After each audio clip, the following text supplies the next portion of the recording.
Hey, how are you doing? This is Greg Van Kirk, and this is what I'm calling Anatomy of Changemaking, where I share insights, lessons learned, tips, guidance, whatever hopefully might be helpful from my 25 years working as a change maker.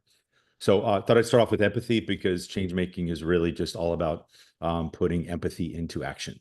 And in particular, starting off with the three activators of empathy, right? So when we think about how do I become empathetic? How do I get empathetic, right? How do I build, how do I strengthen my empathy muscle? All right.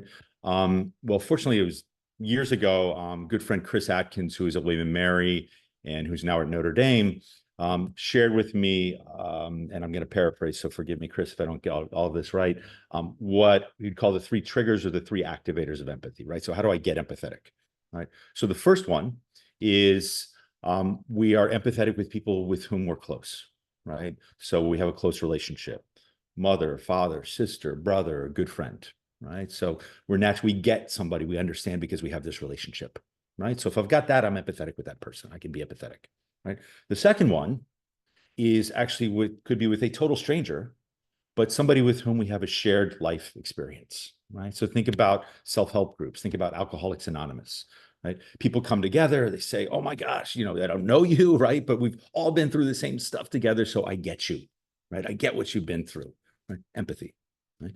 And then the third activator is simply physical presence. It's spending time together. It's working together, eating together, living together, right? And getting that empathy. And so when you think about it, for example, when I first started on my journey, it was as a Peace Corps volunteer, and I worked in Guatemala, right?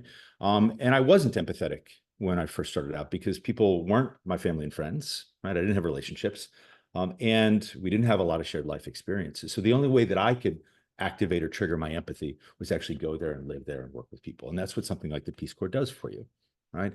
And oftentimes it's so important because we are working with communities that we don't necessarily know, right? Where we don't have relationships, where we don't have history, right? So that means we got to get out there, we got to engage, right? To really activate that empathy.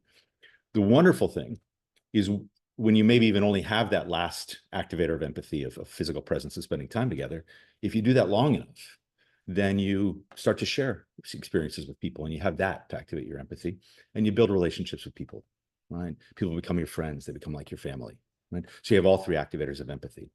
So if you just start off by going and trying to engage and being intentional about it and spending time, you can build those other three activators of empathy.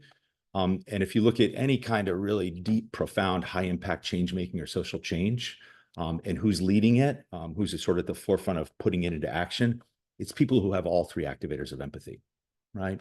And that's oftentimes why the most profound, the highest impact solutions are actually, the problems are diagnosed and the solution is designed by people who are within the communities themselves, because they already have all three activators of empathy.